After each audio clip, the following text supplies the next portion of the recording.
Happy Tuesday, Big Orange Nation. This is Frank Rock. This is the House of Orange Sports Channel. This is part two of the House of Orange 2024-2025 football season preview. Today, I'm going to shift gears a little bit and go offensive line.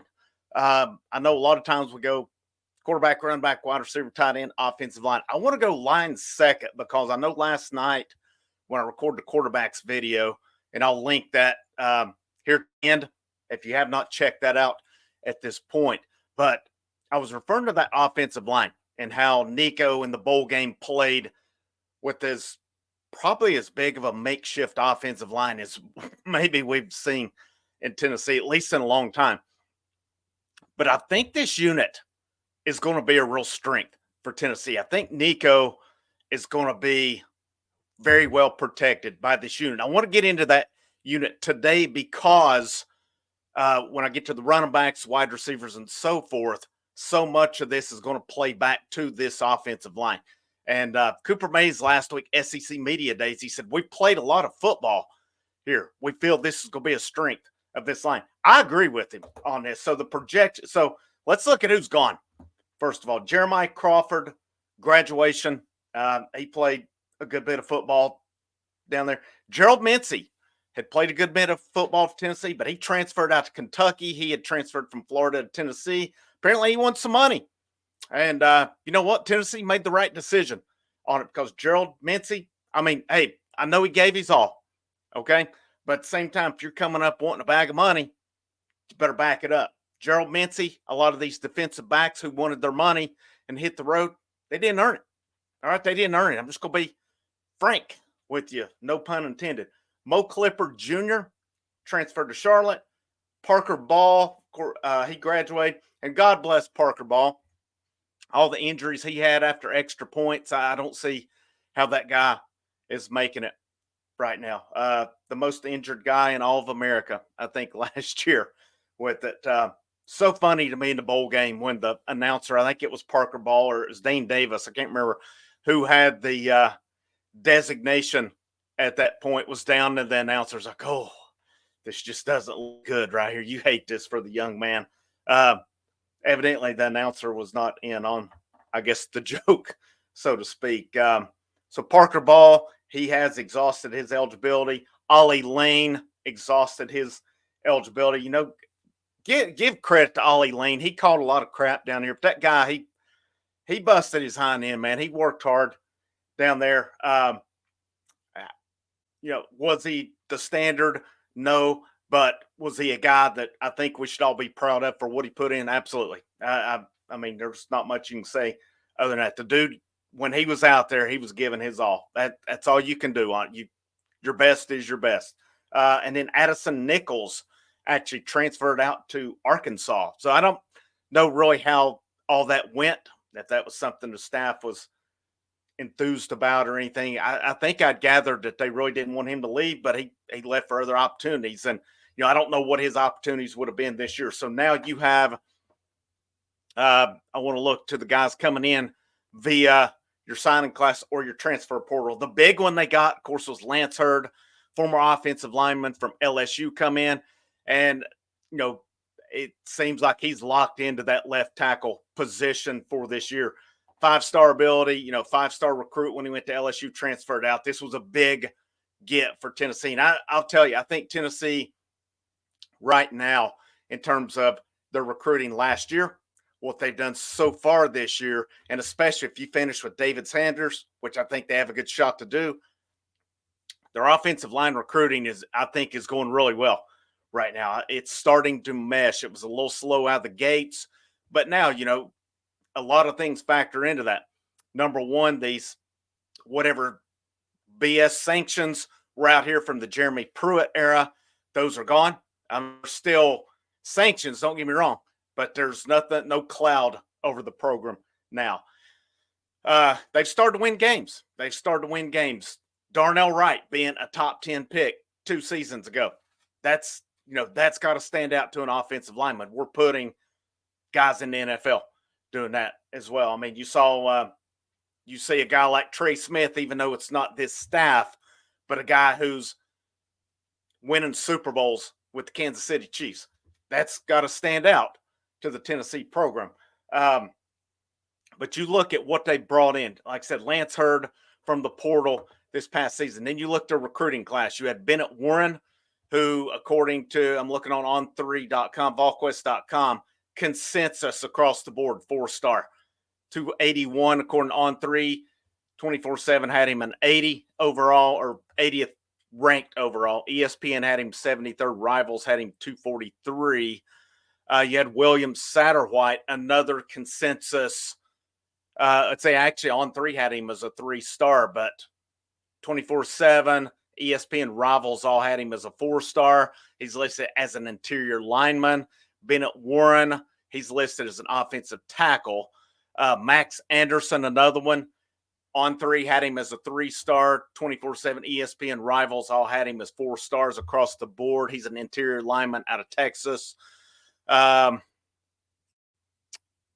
me see where else. I know you had Gage Ginther as an offensive tackle out of Colorado. He was a 4-star on Rivals, 3-star in the other ones. But I know that was one that Tennessee got early, and they were happy to get him 6'6", 310 out of Fort Collins, Colorado.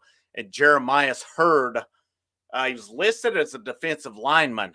On3 had him as a 4-star.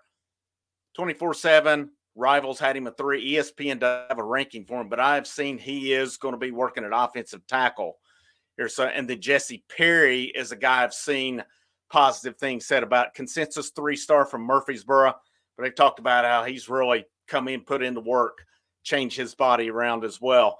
So they've added, a lot of guys through that portal, and just the talent is starting. But you look at who's coming back. I mean, you look at, this is going to be the big one for me. Who's coming back? Looking on here, you've got a lot of guys. Let me see where we're at here. We've got Vyson Lang, who will be a redshirt freshman. So I'm just going in order as they're listed on utsports.com. He's a guy I think that was going to withstand to have a good shot to be the backup center. Masai Reddick, redshirt sophomore. I mentioned Jeremiah Hurd. You got Cooper Mays. Now, I'll get to Cooper Mays here in a minute. Aiden Bussell, redshirt freshman out of Mount Juliet. Trevor Duncan, redshirt freshman out of Knoxville. Of course, Dane Davis is back as a redshirt senior. We see we got Andre Carrick, the offensive lineman who transferred from Texas. Where does he factor in? Already mentioned some of the freshmen. Brian Grant, redshirt sophomore, 6'7", 337 out of Florida. John Campbell Jr., Jackson Lampley, Javante Spraggins, Larry Johnson, redshirt sophomore out of Savannah, Georgia. He was JUCO transfer. Sham Umaroff, redshirt freshman. So there is a lot of talent. I think this offensive line is kind of getting where I'll compare it in terms to the defensive line. When Rodney Garner took over, I don't know that defensive line, I think there was talent, but I don't think there was depth. Now, granted, there's a lot of unproven depth on this offensive line, but you look at your projected starters. You're going to have Lance Hurd, left tackle. By all means, what I'm looking at, it's probably going to be Jackson Lampley at left guard. It'd either be him or Carrick to transfer from Texas. Cooper Mays, anchor center. Javante Spraggins, right guard.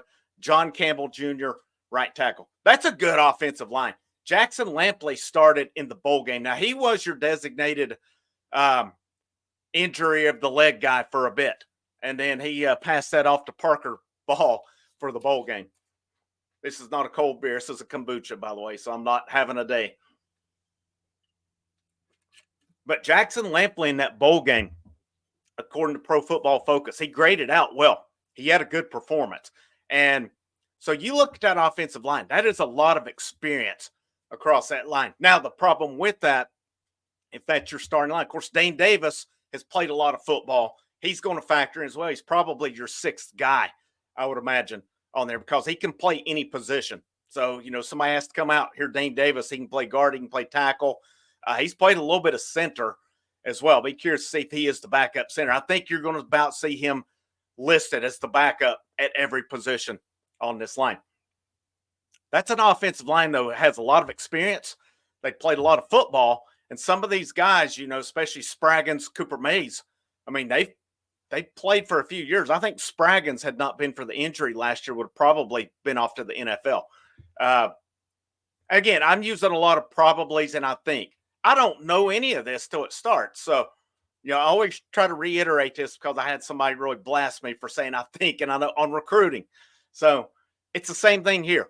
That left guard spot is up for grabs. The other four, we know who they are at this point. But I really think Jackson Lampley is going to have the upper hand on that spot, and I think it'll be his to go with. And I really think, barring injury, but you always have to count for injury. This is going to be a solid line, and you cannot stress it enough. I heard him talking about SEC media days. I heard Nick Saban talking about it. A center, you don't necessarily always recruit centers. A lot of times it's converting guys who are good athletes, who are smart guys to centers. Cooper Mays is a natural center. He's played a lot of football in Knoxville. For Nico to have that in front of him, to me, is huge for this unit. This offensive line, now I say Nico is the main piece of this. This squad is going to go as Nico goes. But let me tell you right now, this offensive line, they stay intact, they stay healthy. He's got a really good, experienced offensive line in front of him. I've seen some of the rankings ranking Tennessee's offensive line within the top 5 lines in the conference. I think that's accurate. Now, is there still some unproven? There, sure. Absolutely. But also, if you're Josh Heupel, the message is going to be easy, and I'll talk about this later on. You were picked preseason, finished 7th in the conference. Easy. Easy bulletin board material. This team is more talented than that. They do have to prove it, though, for sure.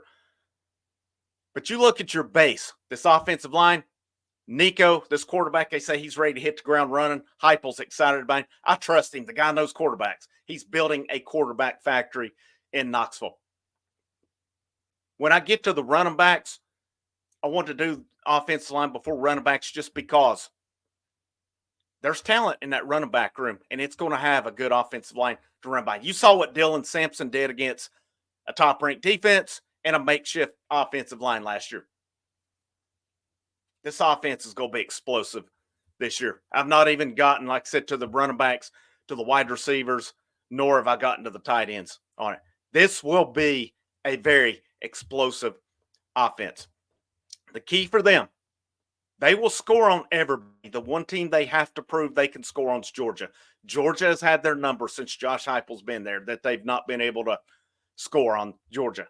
Other than that, I feel they can score on anybody in the country. You've got to prove you can score on Georgia first. So they have the components in place with an experienced offensive line with some talent, with an explosive potential quarterback, explosive running backs, potential explosive wide receivers, and what I think will be some solid tight ends. And we'll get to them later on the week.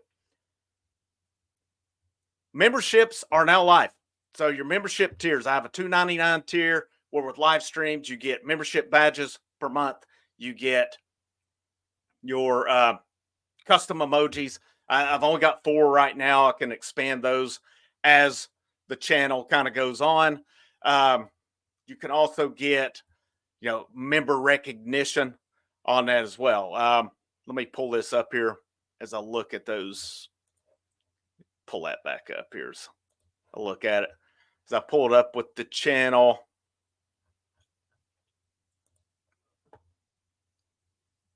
So you got $2.99, you got the $4.99 tier, and I'll link this at the end here as well. $4.99, you get your recognition on it as well. Here we go. So loyalty badge emojis. Of course, you do get priority reply to comments on live shows. Silver tier, that's the second one. You'll get the same perks from the bronze tier. Member shout outs, photo and status updates. And then I'll send out some member-only polls to get feedback to go along with that. And then your $9.99, we'll do some members-only live streams, early access to new videos. When I get all this content put out in like a series, I'll release that to the members that they can get it ahead of time. And then, maybe, I'll add to these later on. I can do more tiers. That's kind of the beginning tiers for now. And again, there's no members now, so it's going to take a little bit to build that, but it does go to help the channel. It does support the channel. It does help to bring you the coverage that that you want and ask for. People ask for baseball recruiting coverage. The super chats, the super thinks go to help bring that to you. to bring that coverage. It's not possible. I mean, it is possible, I guess, but that coverage helps. Any coverages, when we get to, if I could find some Lady Vols recruiting sites, there's nothing, man. There's just nothing. I look every day for Lady Vols stuff, and there's just not much out there. My goal was to be a primary outlet for Lady Vols basketball for sure. I know people talk about softball. I've not covered softball. I've got to get the other stuff first before I even look at softball. But all these memberships, super chats, super thanks, they do go to help the channel. They do go to provide you coverage that you're not getting on other websites and stuff or stuff like that. It is an everything school. This is an everything channel. Make sure you hit that thumbs up if you like the content. Make sure you share this stuff out as well. And if you haven't subscribed, hit that subscribe button as well. There's a lot of content coming. Like I said, everything school, everything channel. Try to keep you up to date on as much as possible that goes on within Tennessee athletics. I hope you have a great rest of your Tuesday. My name's Frank Rock. This is the House of Orange Sports Channel. And last but most certainly not least, go Vols.